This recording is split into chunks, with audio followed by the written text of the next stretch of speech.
This guy blew off his own brother's arms. Before everything went wrong, Isaac was treated like the future of his noble family. Maids lined up with gifts, workers praised his name, and even his nanny baked all his favorite snacks to celebrate his recommendation to the Royal Academy. Everyone called him a genius. His younger brother Jonas even played music for him with a bright smile, as if nothing in the world could go wrong. But everything changed when Isaac caught a strange fever. At first, everyone thought it was just an illness, but after 3 months, a scholar from the Magic Tower revealed the truth. Isaac's mana was abnormal. It moved too fast, too violently, like a storm trapped inside a child's body, and whenever it collided with the mana around him, it exploded. People were injured, servants died, the mansion lived in fear. Then one day, his mana exploded again and tore off Jonas's right arm. That was the moment Isaac decided he could no longer live near anyone. At just 15, he begged his father to lock him away where no one could reach him. From then on, his room became a prison, his life became research, and every person who cared for him slowly disappeared. His loyal aide Lucas stayed by his side until mana poisoning took his life. His family grew older without him. His father died. And for decades, Isaac remained locked in the dark, eating moldy bread, studying magic, and trying to solve the curse that ruined his life. Then, at 71 years old, his brother Jonas finally came to visit him. They talked through the door for hours, like two brothers trying to recover a lifetime of lost memories. But Jonas revealed something shocking to him. A war broke out, and a gate from another world opened and invaded them. Isaac's concern opened the door, and he saw blood spreading across the floor. Jonas had been stabbed and had spent his final moments speaking to him. After burying his brother in spring, Isaac finally completed his research and produced a small fireball. He had solved his curse, but it was too late. With regret in his heart, he died. Suddenly, he hears a familiar voice calling his name, and this turns out to be Hans's voice. Isaac doesn't want to believe his ears because Hans died years ago, and when he opens his eyes, he is in his young body. Hans stands by the window and opens it because Isaac is drenched in sweat and looks pale. Isaac sits up, wondering if he is dreaming, while also assuming that his life is flashing before his eyes at the time of death. Hans walks to the window to see a young Jonas playing and stressing the maids out. Isaac lets out a good smile when it finally dawns on him that he is not dreaming, but he has somewhat returned to the past. He is now faced with a new life where he is expected to break free from the shackles of his past. As he stands by the window, Isaac has a flashback. Isaac once heard the maids in the other room complaining about his condition and how it always causes trouble. They are left to clean the mess that he makes, but they are always scared of when his mana will explode again. Hans soon hears this, and just as he is about to move into the room to scold them, Isaac stops him, telling Hans that they are not actually wrong. In fact, Isaac tells Hans to stop coming to see him too. Hans has a bandage wrapped around his head, and Isaac reminds him that this happened because he was next to him. Hans kneels in front of Isaac to comfort him, telling him that he is wrong about the whole thing. Hans lets Isaac know that he still cares about him, but it appears that he is going through a difficult time, and once it passes, it will no longer be a big deal. Hans spoke brightly back then, but this was how he also lost his life due to one of his mana explosions. Now that he's been given a second chance, Isaac wonders what he is supposed to do. Isaac decides to take a bold step and he coldly tells Hans to leave. Hans thinks Isaac is joking until Isaac makes it clear that he doesn't want to see him around. Hans reluctantly leaves, and even though it hurts Isaac to do this, he knows that being close to Hans will only put him in danger. As Hans leaves the room, he urges Isaac not to try to shoulder all the responsibility himself. Hans tells him that it is okay for him to trust them sometimes. After he leaves, Isaac realizes that Hans never said this in his dream, but then he slaps his face to confirm that he is truly not in a dream. The slap hurts him so much that it confirms to him that he is back in the past. He wonders how he died in his past life, but he decides to shove this aside because it doesn't matter if it is a dream or reality. What he needs to do is to prevent himself from having a mana explosion ever again. Apparently, in the past, there was someone who suffered the same condition as him, and this person was Zeke von Goethe. He was able to reach a realm where no human had reached before, which is a 10th class mage. This person was Isaac's great-great-grandfather, and he was only able to learn about him from the ancestral records that his father passed down to him when he lived in the underground cell. After years of detailed study, he discovered a way to overcome the special constitution, which is with a particular rune stone. Isaac then carves a pattern from his research onto a mana stone to create the specific rune stone that he needs. Isaac grabs the stone and realizes just how good it is to be young again because his hands used to shake before, but he is easily holding the stone firm. Apparently, to prevent the side effect of his special constitution, which is the mana explosion, the vessel that holds his mana must withstand the endlessly circulating mana. However, Isaac's mana flows so insanely fast and violently that the vessel cannot withstand it. A normal person is supposed to die the moment it shatters, but for some unknown reason, Isaac's vessel restores itself as if nothing happened. This is basically why his vessel can explode 10 or even 20 times and he is still alive. The runestone he just carved intentionally damages the mana pathways, and a continuous impact is applied to the damaged area, which leads to a new pathway opening. This is how the shock of the violent mana ends up getting dispersed. However, the success rate is quite low, and he barely succeeded right before he died. The small flame he made before he died was proof of his success, and he wonders if this will work this time around. Isaac tries to create a small fireball just like back then, but to his shock, he unleashes a flame so huge that it scares the hell out of him. Isaac cannot believe the amount of power that is flowing through him, and when he takes a look at the runestone, it still remains intact. Isaac finally figures out that his pathways have increased to 3. Each of the pathways has a different size and property, and he can manifest 3 magic spells simultaneously. Isaac cannot believe that it actually worked, but he quickly controls himself because this is not his goal. His goal is to prevent any mana explosions from happening, and for this, he figures out that 3 pathways are not enough. He realizes that he has to use more magic more often to increase the pathways. In addition, this will help minimize the burden placed on his mana vessel, but until then, he can't let anyone stay by his side. In fact, there won't be any exception whatsoever. Later on, Isaac is studying when Hans shows up in the room with a smile on his face, telling Isaac that he has brought him his favorite food, but Isaac is forced to remind him that he already told him that he doesn't want to see him. Hans tries to persuade Isaac, reminding him that he hasn't been eating well lately, so he should have at least one piece. Isaac cannot believe that Hans is not ready to listen to him, and to make it worse, he is wearing such a cute face. Isaac then asks Hans how old he is, and Hans replies that he is currently 12 years old. Since he is still at a young age, he figures out that he is at an age where he has to behave like a normal child. Isaac takes a bite out of the bread and he realizes that Nanny must have been the one who made the bread. He loves the bread so much, and he realizes just how much he's missed the bread. Isaac asks Hans where Nanny is because he hasn't seen her that day, and Hans reveals that Nanny's son, Hinder, has pneumonia. When he hears this, Isaac stops eating and talks about how nice his family is because another family would not allow Nanny to head home to take care of her son. Isaac takes his time before asking Hans if Hinder is the only one who came down with pneumonia, and Hans reveals that all of the children already have it. Upon hearing this, Isaac finally remembers what is happening. The incident that happened around this time was the Black Goose Village mass pneumonia incident. Nanny lost her son in the incident, and she had to live with a huge sense of loss until the day she died. It turns out that she also died from one of Isaac's mana explosion incidents. Remembering this terrible incident, Isaac figures out that it would be bad if the woman went through this again. Isaac remembers something important and immediately asks Hans what sort of monster or monsters were recently subjugated in the Nanny's village. After hearing Hans's answer, Isaac packed up and vanished to the Black Goose Village. Hans had told Isaac that he didn't get a good look at the monster, but it appears that people from the Magic Tower came to buy it as research material. However, from what he was able to see, it appeared to be a giant spider that was covered in silver fur. From Hans's description, Isaac realizes that he was talking about a winter spider. Winter spiders are not that strong, but they do form large swarms due to their incredible breeding rate. The real issue is that the winter spiders possess a highly dense mana that causes one to suffer from mana poisoning when one is exposed to it. This acts like a poison that slowly suffocates the affected person.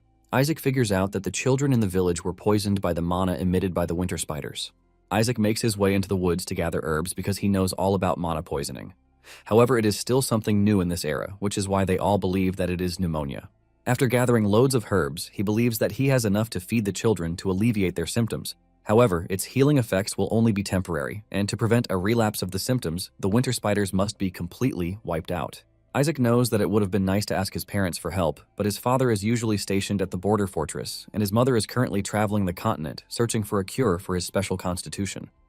Isaac knows that he can't wait around till they get back because Hinder would have died by then. Soon afterward, the nanny is watching over her son when she hears a knock on her door. She walks to the door to open, and to her surprise, she finds Isaac. Isaac is so exhausted from his travel and the effort to gather herbs that he falls into the woman's arms. The nanny asks him if something happened at the estate, which is why he left at that late hour. Isaac reveals that he is only worried because she hasn't come to work for days, and he came to check on her. The nanny tells Isaac that she might not allow him to come in because Hinder has pneumonia, and he might catch it too. To convince the woman, Isaac ties a piece of clothing over his nose, but even with this, the nanny is still reluctant to let him in. Isaac hands her the bag full of herbs and straight up walks into the house. He tells the nanny to crush the herbs, mash them, put them in a pot, brew them twice, let them cool, and then feed them to Hinder. Isaac heads to the room where Hinder is resting, and from the bluish spots all over his face, Isaac confirms that he is suffering from mana poisoning. Isaac calls Hinder's name, and he weakly answers.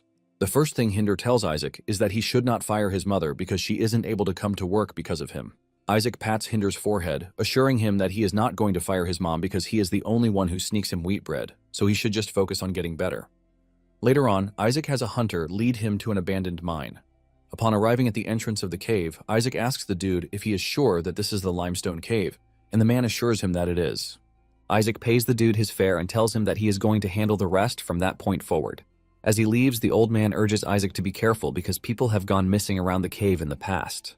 Apparently, winter spiders prefer limestone caves, and since this is the only limestone cave in the area, Isaac believes that the winter spiders are currently nesting in the area. However, before going inside the cave, he figures out that it would be better if he prepares well. He remembers that he can currently manifest 3 spells simultaneously, which puts him on par with a second-class mage. However, he can't overexert himself because his mana vessel might just shatter. In addition, he can't recklessly use magic since he doesn't know how many spiders are in there. Isaac then looks around and he finds exactly what he needs, which is the frost belladonna. The berries of the plant are usually diluted and used as a paralytic or anesthetic, but they are a deadly poison to winter spiders. Isaac cannot believe the irony that they live in the same habitat as their lethal weakness. After gathering so much belladonna, Isaac realizes that it would have been better if he had brought some gloves because his hands have swollen already, showing just how potent the poison is. Since he already made plenty of rune stones back when he was at the estate, he figures out that it is time for him to get going. Upon entering the cave, he realizes that there is a ledge and it goes straight down into a dark center. He looks around to see if there is a way for him to get down there, and fortunately for him, he finds a ladder that goes down. Isaac grabs the ladder and starts climbing down, and by the time he reaches the bottom, he is already exhausted. However, with the look of things, he realizes that he has found the right place. There are skeletons on the floor, and they are both from monsters and humans. Isaac wonders if the human bones are from the missing people that the hunter mentioned. Just then, he hears rustling around him, and he immediately creates a bunch of fireballs to surround himself. Thanks to the fire, he spots the spiders in the distance staring at him. However, he is not entirely scared because he knows that the fire will keep the spiders away since they hate fire. However, he has to prepare just before they decide to swarm him. Isaac ties a piece of clothing around his nose before he starts anything. Once he is ready, he sets the belladonna on fire and the smoke from it starts to fill the cave. As the smoke hits the spiders, they react to it negatively, and seeing just how irritated the spiders are by the smoke, Isaac figures out that it is finally time for him to begin the hunt. In the past, Isaac had stood by his window to watch one of the citizens confront his father about the bad things that were happening in the territory. He blames him because he is the lord of the territory and should have done something to avert the whole mess, but instead he believes that he has failed the people. The whole issue was mainly about the Black Goose Village, and because of how noisy the whole thing is, Isaac started considering a move to the basement. Since the basement is quieter and has fewer people around, he can just focus more on researching his special constitution there. In addition, he considers covering the wall with dimetridium because it is a material with high magic resistance to help contain his mana explosions. After talking to himself for too long, he finally called Hans's name, only to realize that Hans was dead. Now, in the present, as he sits in the cave, he wonders why he has to remember these terrible old memories. He looks around and realizes that the belladonna is seriously weakening the spiders, and since he can't feed the poison to the spiders directly, all he can do is burn the flower and let the smoke spread so it can paralyze them until they suffocate. However, this method is not flawless because he won't be safe from it too, which is why he wrapped a wet piece of clothing around his face as a primary filter. Any poison that slips into his body will be purified with the mana inside his body. He had also created a compressed fireball, which he uses as his defense to keep the spiders away. He is basically using 3 types of magic at the same time, which are purification, fire magic, and phase shift on the fire magic. He is able to cast all 3 spells simultaneously through 3 mana circuits, which could also be referred to as multi-circuit. It was thanks to this that he could buy time for the spiders to weaken, and once they are paralyzed, Isaac finishes them with a fireball. He notices that the survivors are running in one direction, and from a closer observation, he realizes that there is water where they are heading. However, there is still no hope for them because they are going to be burned to a crisp. At the same time, he is scared that he might actually suffocate if he is not careful, so he has to end everything quickly. Isaac then takes off his coat before heading to the water side. However, the moment he gets there, he starts regretting his decision to have left the coat because of how cold the whole area is. The temperature in the room has dropped so low that it could form ice, and just then he raises his head to see that the entire ceiling of the cave is filled with spider eggs. The moment he sees this, he remembers something important that sends shivers down his spine. He continues investigating the area while throwing fireballs around to make lightning for himself. Not long after this, his fears come to life as he finds himself face to face with a giant spider, which is the Winter Spider Queen. A cold sweat trickles down his face as he trembles in fear, and without hesitation, the monster attacks him. Isaac manages to leap into the distance to avoid getting impaled by the monster's claws. He lands hard on the icy floor, causing him to groan in pain, but he immediately gets back on his feet while berating himself for always jinxing his luck. Unlike the other winter spiders, the Spider Queen is a monster that has fire resistance and even exhales frost. This is the very reason why they are called winter spiders. With fear running through his body, Isaac hurls fireballs at the spider, but it doesn't really affect the monster.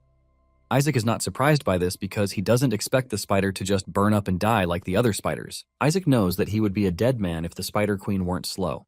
However, he still has a big problem, and this is the fact that his body is slowly reaching its limit. With a 12-year-old body that has no combat experience, he knows that it is natural for him to be exhausted. To make it worse, he stayed up all night and then used magic all day. Isaac soon realizes that no one is coming to save him, and he has to get over his fear. He starts to remember the sacrifices the nanny has made just for him to be comfortable. Apparently, wheat doesn't even grow in the northern region where they are, but the nanny travels to a distant city every week just to get high-quality wheat for him to be able to eat soft bread. Upon remembering this, Isaac pulls himself together, and he decides that he is going to ask the nanny to make him a lot of bread when he gets back home.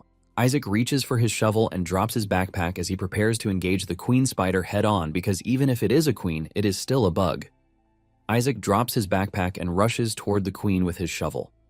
Using the queen's slow movement against her, Isaac strikes her head with the shovel, leaving a hole in it. However, this is not enough to kill the queen as he gets dragged underneath the queen monster. Nonetheless, Isaac refuses to let go of the monster's leg. After a brief deliberation on what to do to take down the monster, he figures out that he has to use a different approach. He creates a fireball which he compresses and then compresses even further until the flame turns blue. Once it is powerful enough for what he wants, he releases the compressed blue flame into the spider's belly.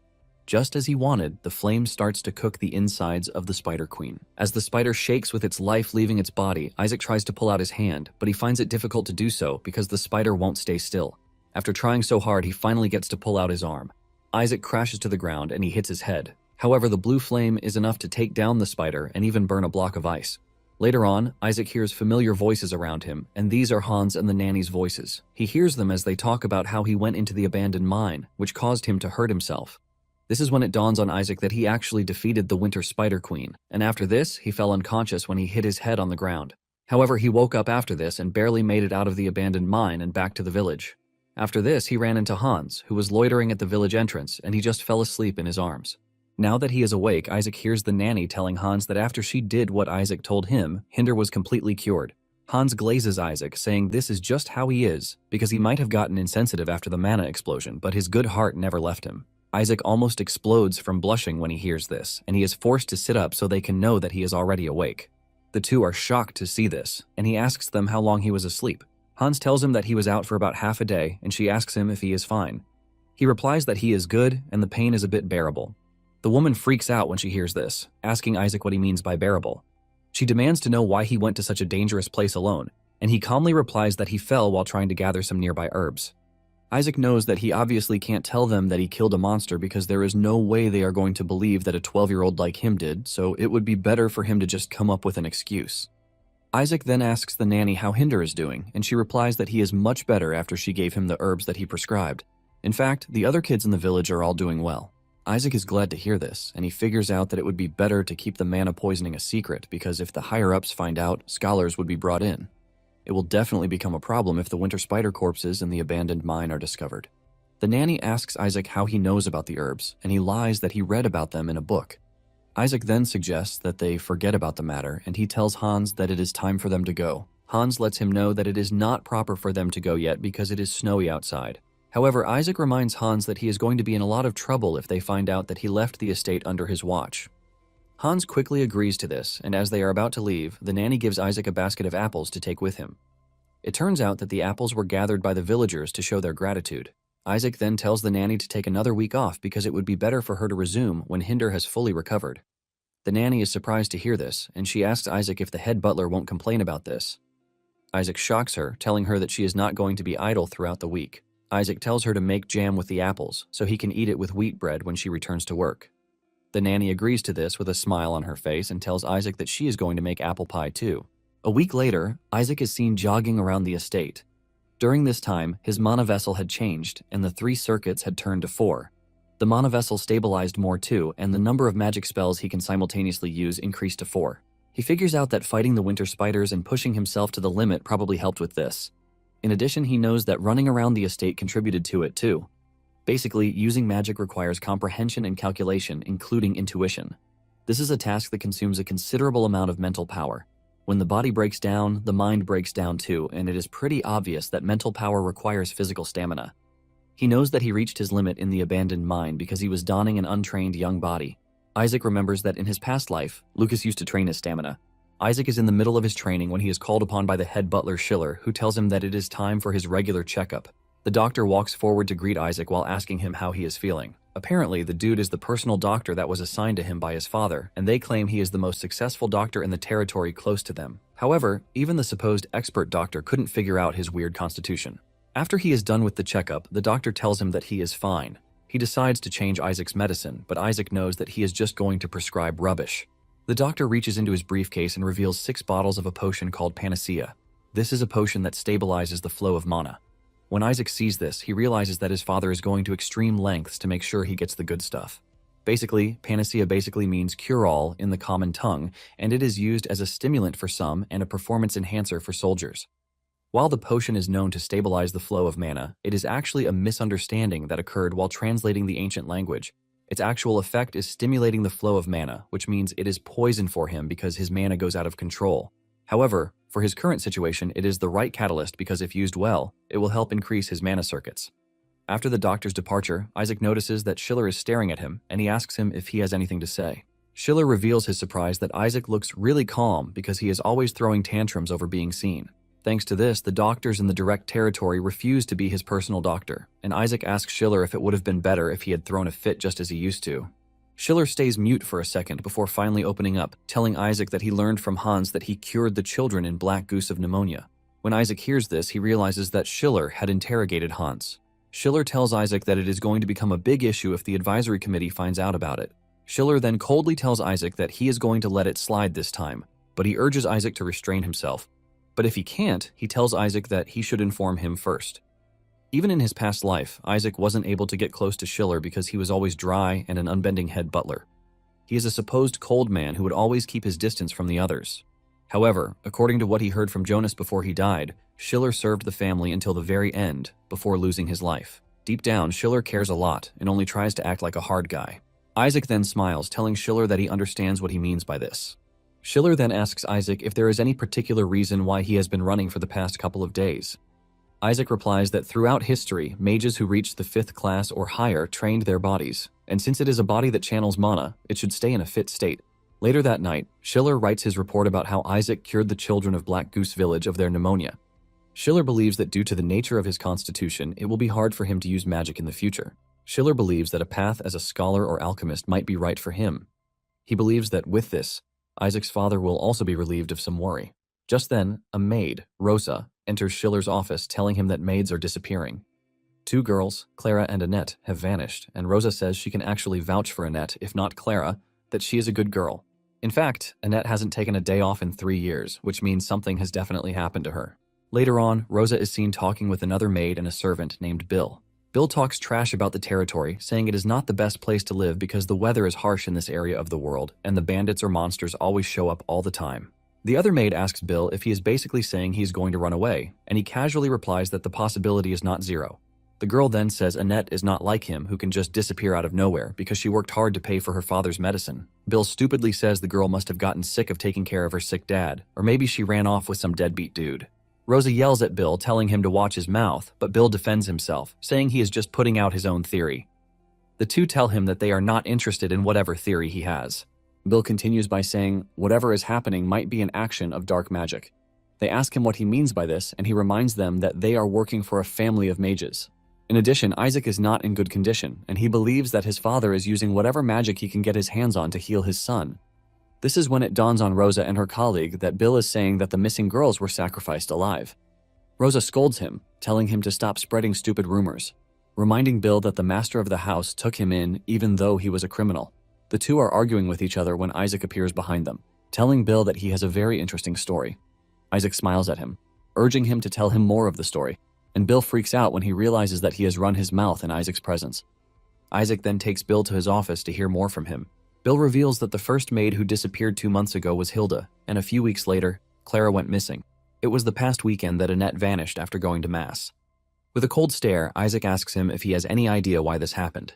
Deep down, Bill is worried when he sees just how cold Isaac's glare is, and he replies that he has no idea what might have happened. Isaac then assures him that he can be honest and he won't punish him for it. Bill is forced to ask if Isaac is sure about what he is saying, and Isaac says yes. Bill stays mute for a minute, and Isaac asks him if he thinks the girls disappeared because of him. Bill stutters before saying it is quite obvious that it is related to him. He mentions that Hans is the closest to Isaac and he is always bruised or injured. In addition, he is always complaining about one pain or the other. Bill continues running his mouth, saying he is pretty sure that Hans would be the one to die the most painful death of all. Bill stops talking immediately when he realizes that Isaac's mood has totally changed and he starts freaking out, begging Isaac to spare his life. He talks about how he hasn't gotten married or even had any kids, and Isaac casually asks him if he wants to live. Isaac lets him know that if he wants to live, he would have to do some work for him. Later on, Isaac is seen in his room thinking about Rosa and Annette. In his past life, after Hans and his nanny died, they were the only maids who volunteered to serve him. Even when he tried to get rid of them, the two refused to leave. He even tells them to stop bringing him potions because they are useless. But the two urge Isaac not to give up hope because everything will definitely get better. Isaac didn't really take this well, telling them how bad it is to kill someone he loves with his own hands. Isaac screams at them, asking them if they know how it feels, and Annette steps up, telling Isaac that she knows because she caused her friend's death with her own hands.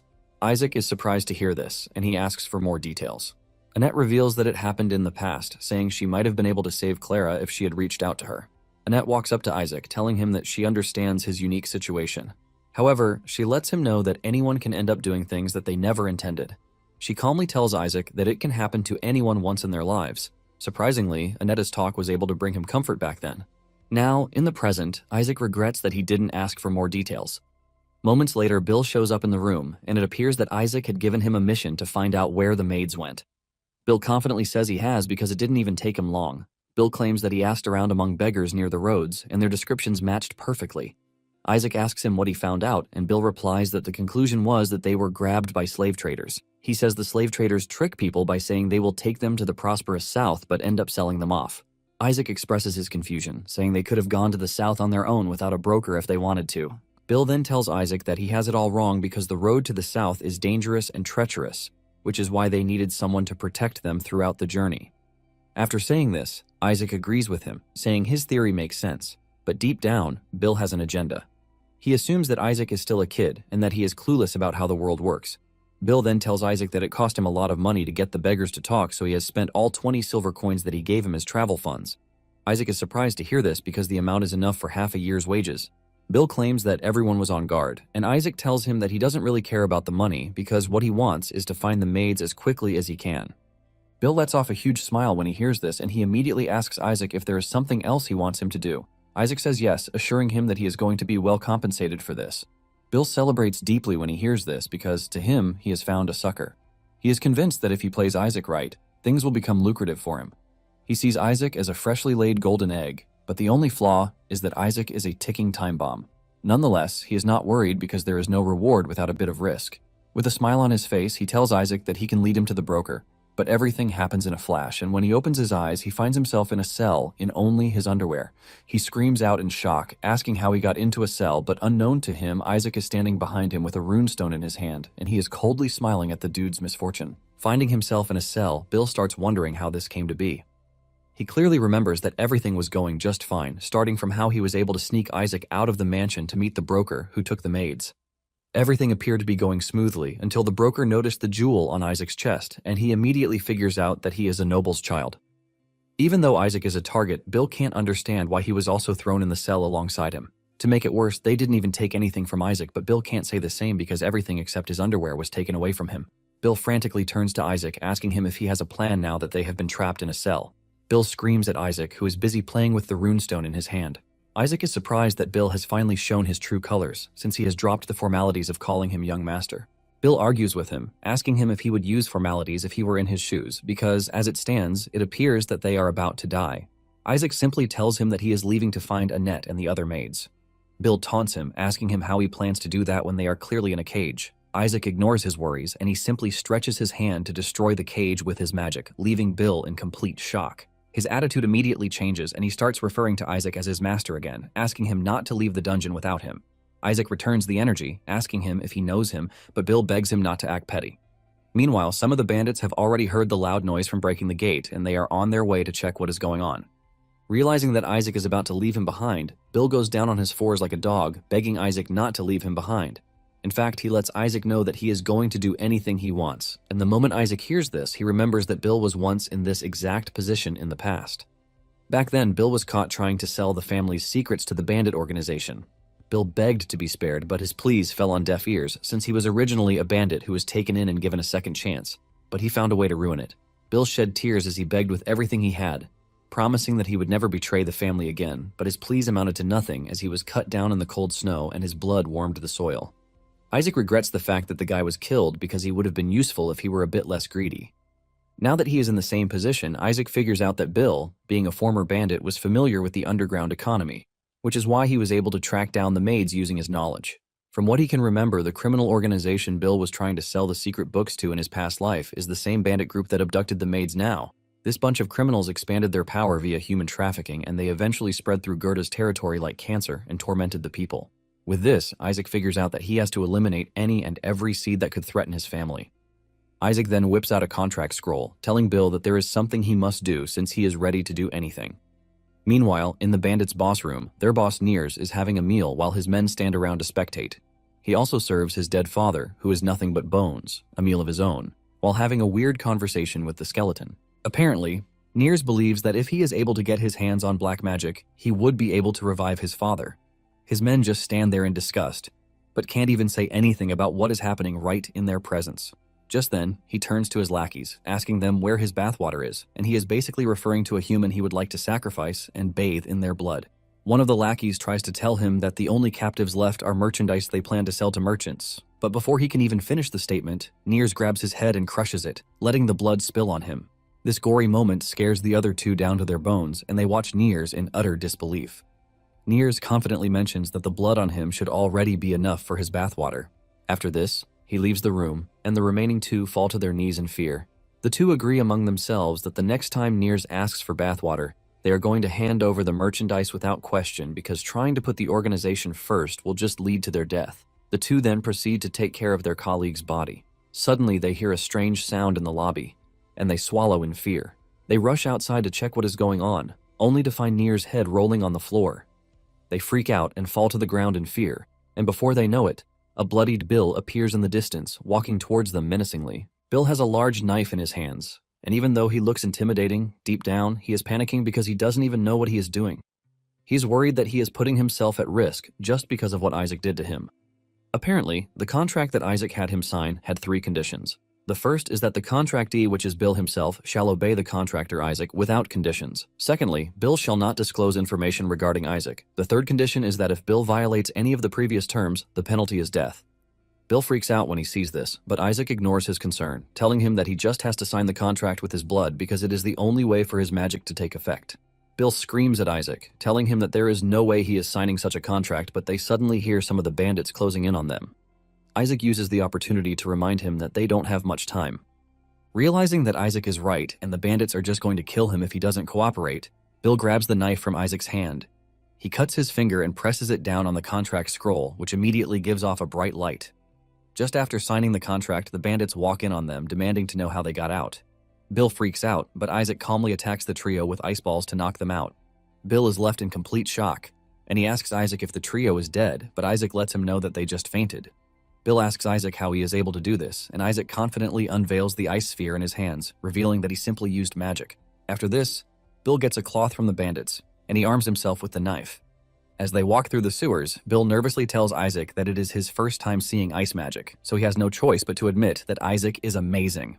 Isaac tells him that it is normal for ice magic to be rare, and this is because it is not really practical.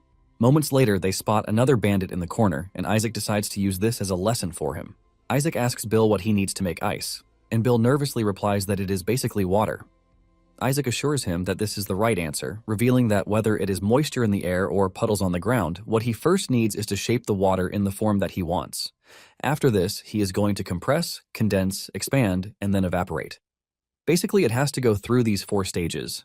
And managing each individually is simple, but executing them at the same time is the hard part. While Isaac is cooking up the ice ball, Bill urges him to hurry up so they don't get caught. However, the warning comes late as the bandit notices them and starts walking up to them. The dude basically serves himself up as a test subject as Isaac unleashes the ice bullet, and it hits the bandit really hard on the head to knock him out. Isaac then tells Bill that because of how complicated ice magic is, it is not very useful in combat. In fact, Isaac wouldn't have tried using it if he didn't have the Frost Mana Stone, which he salvaged from the Winter Spider Queen's carcass. Even though ice magic isn't popular, Mana Stones have academic value in their own right, so they fetch a high price. Isaac is glad because he managed to get his hands on something really good. Bill then asks him why he is still using ice magic when he knows that it is not convenient, and Isaac replies that this is because it is unpopular, so very few people know about it. Isaac mentions that it is really hard to distinguish from blunt force trauma, and since it turns to water when it melts, it leaves no evidence behind, which makes it perfect for stealth. Bill then asks Isaac why he is not killing the bandits, and Isaac lets him know that this has no use because even if he kills them, they are just going to be replaced by another set of trash idiots.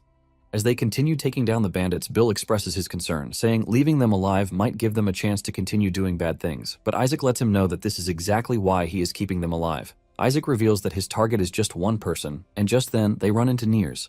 Bill freaks out when he sees the scary dude, and he quickly informs Isaac of who Niers is, revealing that he is a lunatic who tears people apart with his bare hands. Isaac didn't even flinch from this, and he tells Bill that this basically saves him the trouble of finding the dude himself. Isaac conjures a big ice spear and hurls it directly at Niers, but just as it is about to hit Niers, he dodges and slams the ice spear into the wall with his bare hands. Bill screams out in fear when he sees this, but Isaac remains calm and collected. Isaac commends Niers' strength, asking him if he is from a northern tribe. Bill, on the other hand, can't believe that Isaac is seriously commending someone who is about to tear them apart. Niers also expresses his happiness that he has finally found sufficient bathwater for himself, since Isaac is a mage. He mentions that Isaac is going to be an excellent material for his black magic, but Bill starts begging to be spared. Niers walks toward them and Bill freezes up in fear while begging to be spared, but suddenly he notices that Niers is no longer moving. Bill opens his eyes in shock, only to see the ice spear protruding out of Niers' chest from behind. Bill is left in complete shock as he realizes that Isaac just used the same ice that was deflected earlier to kill Niers from behind. Niers crashes to the ground and Isaac tells Bill that from that moment forward, he is the leader of the organization. With the knife in his hand, Isaac asks him if he knows what he has to do, and Bill rushes over to relieve Niers of his head. Isaac remembers advice given to him by Annette that anyone can end up doing things that they never wanted to do, even if it is only once in their lives. She mentions that this is an incident that will haunt Isaac forever, which is why he will be left with two options. The first is that either Isaac suffocates under the weight of this guilt, or he struggles to live on for their sake. Apparently, Annette was burdened by the guilt of losing her friend Clara back then, which is why she gave Isaac that advice. But in this life, Isaac is prepared to make sure that Annette never loses her friend. Once Niers has been taken care of and Bill has been appointed as the leader, the maids are rescued from the sewers and are put in a carriage heading to the mansion. When Annette finally settles in, she heads to Isaac's office to tell him how Clara and Hilda plan to go to the south because they heard promises that life in the south was getting better. Isaac is not surprised when he hears this because it is just as Bill suspected. He then asks Annette if she was kidnapped while looking for these two. Annette tells Isaac that by the time she met Hilda and Clara in the sewers, they had lost their minds. Annette admits that if she had stayed a few more days too, she would have gone crazy too. Isaac is not surprised because the sewer is a place where humans are sold or eaten. Even Isaac, who has seen a lot, was traumatized when he saw this, so he obviously knows how much worse it is going to be for the young girls. Annette then confesses, revealing that she actually had the chance to escape because the iron gate where they locked her in was broken. Annette feared that if they had not been rescued, she might have killed Clara with her own hands in the end. Isaac understands how bad the memories must have been for her, and he thanks her for taking the time to tell him. Annette then mentions that there is one thing that is bothering her, and Isaac asks her what it is. She reveals that when the bandits were sending them back to the mansion, she and Clara were happy. But Hilda was different. Hilda mumbles something about dying if she goes back to the mansion. Annette says her words didn't seem like she was scared of being punished, and after hearing this, Isaac tells Annette that he is going to look into it. Annette further adds that Rosa mentions that the reason the bandits suddenly let them go might be because of Isaac. Annette blushes, revealing that she actually believes that Rosa is right because the only person who would pay attention to maids like them is Isaac. Isaac's eyes light up with hope when he hears this, and he thanks Annette for this. He then suggests that they continue the conversation later, so Annette leaves. After her departure, Isaac smiles because he has managed to find a great talent in Annette. He could see her mana pool, and it is pretty impressive, so this convinces him that it might be worth teaching her magic. Later on, two maids are seen talking about the maids who just returned and the fact that Isaac took them back in. They are surprised that Isaac went all this way just for some young maids, and they believe that he has something intimate going on with them. While they are busy making their stupid assumptions, Bill walks past them and he heads into the storeroom. It turns out that he is meeting with the sleeper agents that Niers has planted in the mansion before his death. Now that Bill is the leader, they have to report to him. Isaac had told Bill that even if they wiped out the criminal group in the environment, another group would just pop out soon enough. But instead of doing this, it is better to keep them under his control to manage them. Bill realizes that Isaac has been planning this from the start, which is why he forced him to sign such a contract. Bill is freaking out because if something bad is to happen, he will be the first to die at this point. Bill tries to sit into the role of the boss that has just been dumped on him, and he asks the dudes if they are the only ones Niers planted in the mansion. They confirm this, saying Niers told them to keep an eye on the mansion. Bill smiles evilly, saying Niers is pretty smart to have planted his agents in noble households. Just then, they tell him that Niers has always prepared a tribute, and Bill asks them what tribute it is. They inform him that it is the tribute to be offered to the knights around that time of the year. They reveal that the reason they settled down where they are is that the knights have their backs. Bill is confused when he hears this, and some days later Isaac is seen training in his room. He hurls a fireball at his target, but concealed behind the fireball is the main threat, an ice crystal. Once the fireball hits, the ice crystal follows suit, dealing the most damage in the end. It turns out that Isaac's mana circuits have increased from 4 to 5 after he killed Niers.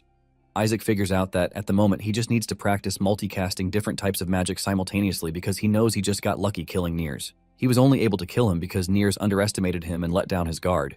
He remembers that Jonas told him a lot about the enemies that House Goethe has. Apparently, they were all optimized for dealing with mages, and Isaac knows that there won't be another lucky moment like the one he enjoyed with Niers, so the only option is for him to get stronger so he can protect Goethe. Just then, Hans and the nanny rush into the room, telling Isaac to prepare quickly, and Isaac asks them why they are rushing him. With a smile on her face, the nanny tells Isaac that his father is back, and this news shocks him to his bones. In the past, his father had come to see him when he was in isolation. Even though his father was going through a lot back then, he still sat the older Isaac down to give him a proper haircut.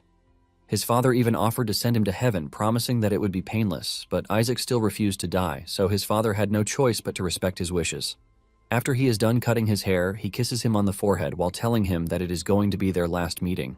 As his father leaves the room, he tells his son that he will wait for him in heaven, and he urges Isaac to leave all of his regrets behind when he finally decides to join him in the afterlife. Now, in the current timeline, Isaac is left in complete awe since it is the first time he has seen his father since then. His father tells him that he heard that he treated the children in the Black Goose Village, and Isaac asks him if Schiller was the one who told him this. His father replies that he initially thought he had misheard Schiller, and Isaac claims that he was just lucky. He mentions that he just so happened to read a book about a peculiar case of pneumonia, and the book matched the symptoms of the children in the village. Surprisingly, his father doesn't probe further, and he asks Isaac how he is currently feeling. Isaac replies that he can't say for sure, but it is worth noting that he hasn't caused any explosions in recent times. His father immediately assumes that the doctor he sent from Othon did a good job, and Isaac agrees with him even though he knows that the doctor did nothing. As the conversation continues, he asks his father how the border fortress, Winterband, is holding out. His father asks him why he is curious about something like this, and he replies that he is a Goethe, so at some point he has to go to Winterband. His father replies that it is the same as usual, which is just snow, monsters, and the like. However, he mentions that they stopped at Burn City when they were returning, and they have always done this whenever they needed supplies. Isaac is surprised when he hears this because he recognizes the city as the city where the underground operation is taking place. His father mentions that there was an incident where an infantryman attacked a company commander. Isaac is surprised when he hears this, and he boldly declares that the infantryman has to be executed, but his father lets him know that the affected company commander has requested a military tribunal instead. Isaac hears this and immediately starts wondering why the victim would do something like this. Just then, they hear a knock on the door and two knights enter the room. The two offer their greetings to Isaac, and when Isaac turns around, he notices that the brown-haired man has a bandage over his head. Apparently, the redhead is Fickle, while the brownhead is Randolph. With the two coming to see Isaac's father, the man tells Isaac that he can leave. As he steps out of the room, he hears Fickle telling his father that they have to conduct the tribunal fast so as to execute the offender. Isaac's father is surprised at how impatient Fickle is about the whole situation, and Fickle claims that it is a matter of discipline. Isaac's father asks Randolph what he thinks about this, and he replies that he is only following Fickle's orders. Fickle is surprised that Randolph is acting so casual, even though he was the one who lost an ear. Isaac is able to hear up to this point before finally leaving the vicinity, but from what he has put together, he figures out that Randolph is the victim. Just then, Bill comes running over like a scared sheep, telling Isaac that he has been looking for him because it is a matter of utmost urgency. Isaac calmly asks him what the issue is, and Bill replies that he heard something important from one of Nears' lackeys. Apparently, there were two knights who took a bribe to turn a blind eye to what happened in the underground. The moment Isaac hears this, he becomes even more serious, and Bill lets him know that something recently happened at the entrance of the underground operation. Apparently, the corpse of one of Nears' men was discovered, but the strange thing is that everything except his left pinky finger was cut off. Isaac asks him why this is important, and Bill reveals the scary fact that he woke up on his bed with all the missing fingers on his bed. In fact, he lets him know that they sent a message through his subordinate telling him that if the tribute is not ready in 2 days, they are going to cut his fingers. Bill freaks out while revealing all of these, and he urges Isaac to do something about it because he was the one who forced him to become the leader of the organization. Isaac calmly asks him if there were any witnesses at the time of death concerning the corpse, and he replies that there was one, but it actually happened in a flash. Apparently, it is said that a sword flashed before them, and before they knew it, it was over. The only notable thing is that the attacker had a bandage wrapped around their head. The moment Isaac hears this, he starts walking off, telling Bill that he already knows everything he wants to. Bill is still freaking out, but Isaac assures him that he isn't going to die. Isaac remembers what his father told him about what happened at Burn City when they took care of a bandit to make an example of him. And as if this is not enough, the person's description resembles Randolph's.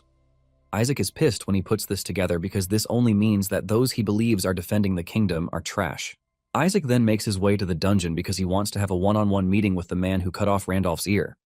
Basically, he wants to confirm if the Knights are connected to the crime organization, which is why he wants to see the prisoner. Upon arriving at the prisoner's cell, he wastes no time asking him if he knows the crime organization called Nears. The dude, who is in chains, sits there in silence, staring into Isaac's eyes, and this is when Isaac notices that the dude is familiar. Isaac continues by asking if the dude knows about the connection between the organization and Fickle. The prisoner gets up and tells Isaac that he is only going to say something to him once, and this is the fact that he knows nothing.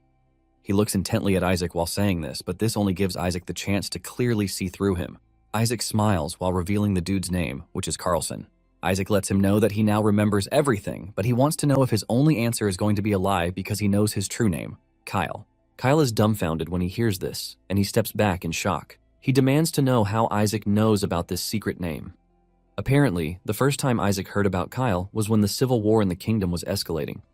The civil war basically started with the succession ceremony for the throne, and because the second prince lost the war of succession, he betrayed the kingdom and sided with the empire to cause a massacre at the succession ceremony.